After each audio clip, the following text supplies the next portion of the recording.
मैं ये कह रहा हूँ कि अगर मैं पेट्रोल महंगा खरीदूंगा तो मैं ही खरीद रहा हूँ ना, मैंने जनता रोज खरीद रही है। अगर किसी के बगल में मर्डर हुआ तो कानून व्यवस्था वो देख रहा है, उससे बेहतर तो नेता जाके नहीं बता सकता कि आपके बगल में मर्डर हुआ था। मैं ये कह रहा हूँ कि वो अगर नहीं, वो बेरोजगारी क्या मैसेज पहुंचने से ज्यादा मैसेंजर की प्रॉब्लम थी कि जो मैसेंजर है वही पसंद नहीं आ रहे, जो संदेश वाहक है वही पसंद नहीं आ रहे। संदेश तो समझ में आ रहा है, संदेश तो समझ में आ रहा है। 2010 में मैं आपको बता रहा हूँ, 2010 में 22 सीट पाई थी आरजेडी, और उसके बाद 80 सीट पाई, उसके बाद 75 सीट पाई, ठीक है ना। तो मोर ऑन स्टेबल था। अगर गिरे थे ऊपर से नीचे आए थे तो नीतीश कुमार 115, 71 और फिर 43। तो मैसेंजर को मैं नहीं मानता कि मैसेंजर कन्वे नहीं कर पाए। मैं ये कहता नहीं, ऐसा क्या हुआ कि 15 साल में जब बताइए ना 43 सीट अगले 20 साल में आप कन्वे नहीं कर पाए, तब तो आपका दावा है कि और बस हुआ है। आप मुझे एक बात बताइए, पिछले चुनाव में नीतीश कुमार 43 पाए थे, महिलाओं में तब भी लोकप्रिय थे, ठीक है। तो उस फैक्टर को क्या बोलेंगे? आज की तारीख में नीतीश कुमार तकरीबन जा रहे हैं डबल, 84 अगर आपको माना जाए। 29 सीट आप लोजपा के कारण हारे थे, अदरवाइज 43 प्लस 49 की लोकसभा सीट 72 सीट मुकाने था उनका। सुन लीजिए, सीधा फैक्टर है, लोजपा के कारण 29 सीट हारे थे। सुन लीजिए आप, तो कहने का 72 से दूसरा रैली होता उनका, तो कहने का तीसरा आप ये कहना चाहते हैं कि लोजपा सरेंडर कर जाती, लोजपा को टिकट न मिलता? ऐसा नहीं, कारण लेकिन जो हुआ, देखिए चिराग पासवान की पार्टी रामविलास जी के टाइम पार्टी को तोड़ करके 2005 में जब 29 एमएलए आया था, रामविलास पासवान जी के पार्टी लोजपा 135 सीट लड़ी थी, कितनी सीट पाई थी? एक सीट पाई थी, यही ना। इस बार कितनी लड़ी? इस बार लड़ी थी 29 लड़ी नहीं, 29 लड़ी है, लेकिन एक कैंडिडेट का जो हो गया था नॉमिनेशन हो गया रिजेक्ट, 28 सीट पर 8 पे से 19 पा रही है, 19 पा रही है। जी हाँ, जनता जैसे ये तो पढ़े लिखे हैं नहीं, तो इन्होंने कुछ भी बोल दिया, तेजस्वी जी ने कुछ भी बोल दिया, हर एक परिवार से एक को सरकारी नौकरी देंगे।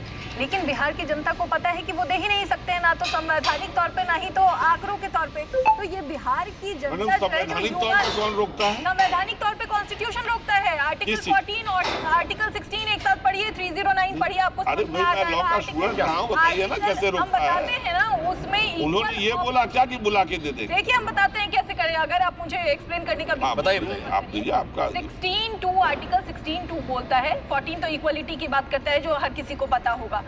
PhonePe presents Share.Market, a simple, smart, all-in-one app for you. Article 41 of constitution की बात करें तो वो बोलता है एज पर द कैपेसिटी आप दे सकते हैं अगर आपको नौकरी देना है तो, यानी कि जितना बजट है उसी आधार पे ऑब्वियसली। और उस बजट में सिर्फ नौकरी देना ही तो नहीं हो सकता है, एजुकेशन हो सकता है, आप डायरेक्टिव प्रिंसिपल्स की बात कर रही हैं। डायरेक्टिव प्रिंसिपल कभी भी फंडामेंटल राइट के ऊपर प्रिवेल नहीं कर तो सकता है। फंडामेंटल राइट कैसे नहीं हो रहा है? आपके पास कैपेसिटी है। अगर हमने कहा कि 2 करोड़ नौकरी देंगे तो क्या कहा बुला के अपने लोग को दे देंगे? किसी को भी नहीं दे सकते ना। कैसे नहीं दे सकते? तो वो बजट में आता है। आप मुझे बात कर रही हैं। हर घर में एक नौकरी, हर घर में एक नौकरी का वादा किया था, लेकिन नहीं किया। और एक ब्रेक के लिए रुक जाओ गए, श्वेता यहाँ पर ऐसा ब्रेक का समय है, एक छोटा सा एक छोटा सा ब्रेक ले रहे हैं, आप देख रही है और कहा था कि कट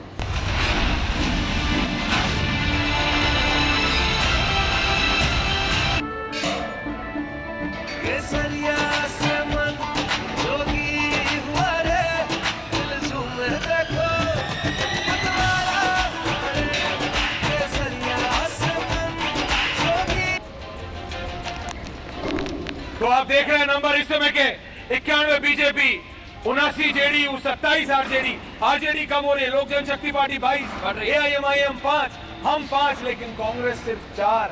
और उसके बाद भी ये, लेकिन राघवपुर का डिटेल इलेक्शन कमीशन अभी भी बता रहा है कि 3000 से हार रही है रोहित, राघवपुर तेजस्वी यादव हार रहे हैं, लेकिन जो हमारा प्रतीक्षित राम वो कह रहा है कि 30,000 से आगे है रोहित। तो जो हमारे स्ट्रिंगर नेटवर्क है वो कह रहा है कि तेजस्वी यादव जीत रहे हैं। तो कौन सी जानकारी है आपके पास जो आप कह रहे हो कि हार रहे तेजस्वी यादव? आरजेडी कह रही है कि जीतेंगे। रोहित देखिए दिखाइए। देखिए ऐसा है कि राष्ट्रीय जनता दल जो है हाँ। ये तो ड्राइंग रूम तक सीमित गया है। बाबू तेजस्वी यादव जी जो कन्विक्टेड चार्जशीटेड गठबंधन के सीएम इन वेटिंग कैंडिडेट रहे, इनको तो कोई मतलब है नहीं। बारिश पड़ जाता है, हेलीकॉप्टर नहीं उड़ता है तो ड्राइंग रूम से बेडरूम में चले जाते हैं और कंबल तान के सो जाते हैं AC 16 पर चला के। यही नतीजा है कि चुनाव में बुरी तरह पराजित हुए। वहीं बिहार के मुख्यमंत्री नीतीश कुमार जी ने 74 वर्ष की अवस्था में सैकड़ों किलोमीटर गाड़ी से चलकर लेकिन बिहार की प्रचार जनता- किया। देश रोहित के लेकिन प्रधानमंत्री आदरणीय मृदुल और राम अनामिका मेरे साथ है, हाँ। लेकिन बिहार की जनता ने जिस तरह से वोट किया है रोहित, 91 बीजेपी, 79 जेडीयू, 22 चिराग पासवान, जो वो 29 सीटें दी थी मृदुल और राम को, उसमें से सोच रहे थे 8-9 जीत जाए। बीजेपी के अपने नेता गिरिराज सिंह, आपके बड़े चहीते हैं रोहित गिरिराज सिंह, उन्होंने प्रतिक्रिया दी कि हमारी सीटें दे दी, हम भौचक्के हैं इसलिए दी थी। वो अमित शाह की स्ट्रेटेजी थी और अभी वो है नहीं, ट्रांसफर हुआ है दोनों तरफ। देखिए बीजेपी ने वोट ट्रांसफर कराया है और एलजेपी का वोट ट्रांसफर लिया है। नीतीश कुमार के बारे में जितनी भी टिप्पणी की जा रही है रत्नाकर त्रिपाठी जी, नीतीश कुमार का चिराग पासवान के घर जाना is a message. Everything in politics is a message Rohit, और वो मैसेजिंग हुई है और चिराग पासवान अब स्टेबलाइज हो गए हैं बिहार की राजनीति में। Rohit okay, GVL is also भारतीय राजनीति में चाणक्य के रूप में आदरणीय गृह मंत्री श्री अमित भाई शाह जी प्रतिष्ठित हुए हैं देश की जनता के व्यापक जन समर्थन के प्रभाव से। और बिहार में जो मैसिव विक्ट्री है, जो लैंडस्लाइड विक्ट्री है, जो राष्ट्रीय जनतांत्रिक गठबंधन के समर्थन में राज्य की जनता की गोलबंदी हुई है, जो एनडीए के 5 पांडवों की युगलबंदी हुई है, इसमें अगर कोई एक नायक के रूप में उभरा है तो उस महानायक का नाम आदरणीय गृह मंत्री श्री अमित शाह जी है। जीवीएल जी के पास मैं जाना चाहता हूँ। जीवीएल राम का सवाल। जीवीएल जी, इसको थोड़ा सा आप बताएंगे कि ये सीमांचल का जो इलाका था बिहार का, उसमें आप लोगों ने क्या जादू किया? असदुद्दीन ओवैसी को आप लोग लेकर आए, वो 5 सीटों पर इस वक्त लीड कर रहे हैं और महागठबंधन को तो आपने वहां जमीन पर लगा दिया। क्या ये पोलराइजेशन की पॉलिटिक्स आप लोगों ने शुरू की थी या महागठबंधन ने की तो आपने फायदा उठा लिया?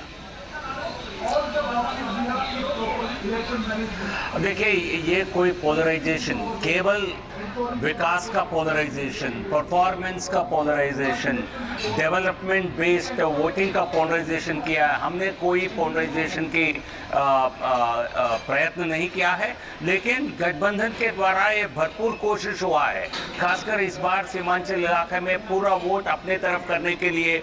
और एमआईएम के साथ उनकी लड़ाई थी माइनॉरिटी वोट के लिए, लेकिन हमने ये खेल कहीं नहीं खेला। हम जातिवाद, सांप्रदायिकता, इन सब से ऊपर उठकर नरेंद्र मोदी जी के नेतृत्व में जिस प्रकार बिहार को आर्थिक सहायता दिया गया, जिस प्रकार बिहार विकास के रास्ते पर आगे निकल गया है, जिस प्रकार नए आयाम छू रही है बिहार, और इसको लेकर आगे 5 साल के लिए जनता। बड़ी खबर इस वक्त आ रही है और वो तेजस्वी यादव से जुड़ी हुई है। क्या एक बहुत बड़ा उलटफेर होने जा रहा है, क्योंकि 9,912 वोट से तेजस्वी यादव पीछे हैं और ये 16वें राउंड की काउंटिंग के बाद हम आपको बता रहे हैं बीजेपी के सतीश कुमार, जिनके बारे में बताया जा रहा है कि कभी उन्होंने राबड़ी देवी को भी चुनाव हराया, क्या वो जीत दर्ज करने वाले हैं? क्योंकि अंतर लगातार बढ़ता जा रहा है। ये 11 राउंड के बाद अंतर 4,800 का था और अब 16 राउंड के बाद ये अंतर हो गया है 9,912 वोट का। तेजस्वी यादव जो विपक्ष के सीएम कैंडिडेट, वो चुनाव में पीछे चल रहे हैं। और एक और बड़ी खबर इस वक्त आपको बता रहे हैं, तारापुर से बीजेपी के सम्राट चौधरी चुनाव जीत गए हैं। ये इस वक्त का बड़ा अपडेट है। अनामिका, तारापुर से सम्राट चौधरी जो कि पहले पीछे चल रहे थे, वो अब चुनाव जीत गए। ये बड़ी जानकारी इस वक्त आपको दे रहे हैं। धीरे धीरे अब जीत भी निकलकर सामने आ रही है कि कौन कहां से जीता है, लेकिन तेजस्वी यादव, तेज प्रताप यादव के लिए इस बिहार विधानसभा चुनाव में अच्छी खबर निकलकर सामने नहीं आ रही है। और यही वजह है कि अब मंथन चलेगा अभय जी, अब विचार होगा, समीक्षा बैठकें की जाएंगी कि आखिर हारे क्यों है। अगर तेजस्वी यादव हार जाते हैं, हम कुछ कह नहीं रहे हारे या जीते, लेकिन पीछे चल रहे हैं बहुत ज्यादा अभी, अगर हार जाते हैं तो क्या कैसा मंथन, क्या बातचीत होगी? ये बोलूंगा कि लालू यादव जी ने जिस कैंडिडेट के लिए प्रचार किया था रीतलाल यादव जी के लिए, वो चुनाव हार रहे हैं। कहने का अर्थ है कि लालू यादव के लोग प्रचार को भी लोगों ने एक्सेप्ट नहीं। अब पूरे परिवार प्रचार करने तेजस्वी के लिए भी गया था। नहीं, तेजस्वी तो उनके परिवार का सदस्य ही है, लेकिन रीतलाल यादव जो विधायक थे, अच्छे विधायक, मतलब अच्छे विधायक कतई नहीं थे, मतलब विधायक थे, और उसके लिए लालू जी ने प्रचार किया था, वह भी चुनाव हार है। कहने का अर्थ है कि लालू यादव के प्रचार को लोगों ने एक्सेप्ट नहीं किया है। तो कहने का अर्थ है कि अब इसके बाद बिल्कुल सही बोला कि अब तो मैं देख रहा हूँ कि अगर आरजेडी जितने बुरे स्थिति में फंसते जा रहे हैं, क्या पार्टी टूटेगी, कैसे पार्टी आगे चलेगी, तो इस पर बहुत बदतर होगा। ये तो जेडीयू पर टूटने की बात कह रहे थे कि जेडीयू टूट जाएगी। ये बिल्कुल नहीं, आप देखिए ऐसा इनका ऐसा कहना था।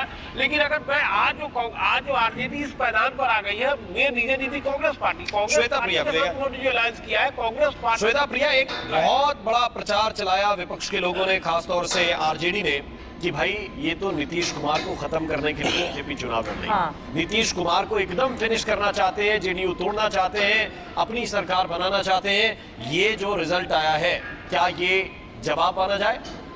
बिल्कुल जवाब मानना ही चाहिए इसको, इससे बड़ा जवाब तो कुछ और हो नहीं सकता है। और रही बात तेजस्वी जी की, तो उनकी बातों को कोई सीरियसली बिहार में लेता नहीं है, क्योंकि हम बिहार के रहने वाले हैं, तो मुझे पता है उनका क्या रिकॉर्ड रहा है, उनके परिवार का क्या इतिहास रहा है बिहार में, ये किसी से छिपा नहीं है। रही बात नीतीश जी के बारे में, अगर कोई कुछ भी बोलता है, हम बता देना चाहते हैं वो सिर्फ एक व्यक्तित्व अब नहीं रहे हैं, वो बिहार की मानसिकता बन गए हैं। और लोग उनके खिलाफ अगर कोई कुछ बोलता है तो ये बिल्कुल वैसा ही है जैसे कोई अपने पिता के खिलाफ कुछ नहीं सुन सकता है, वैसे ही बिहार की जनता उनके खिलाफ कुछ नहीं सुन सकती है। उसके पीछे कारण ये है कि ये जो परिवारवाद वाले लोग हैं, अब बताइए बिहार को इतना सुंदर बना दिया है नीतीश जी ने, ये लोग तो एक टूरिस्ट की तरह वहां जाते हैं, घूम लेते हैं, सड़क पे नाच लेते हैं और वहां से बाहर चले आते हैं। तो ये है, तो बिहार में कोई नीतीश जी के बारे में कुछ नहीं सुन सकता है। रीजन अगर आप लोग बोलेंगे महिला सशक्तिकरण पे भी, तो ऐसा नहीं है वो आज कुछ कर रहे हैं बिहार की महिलाओं के लिए। जब से वो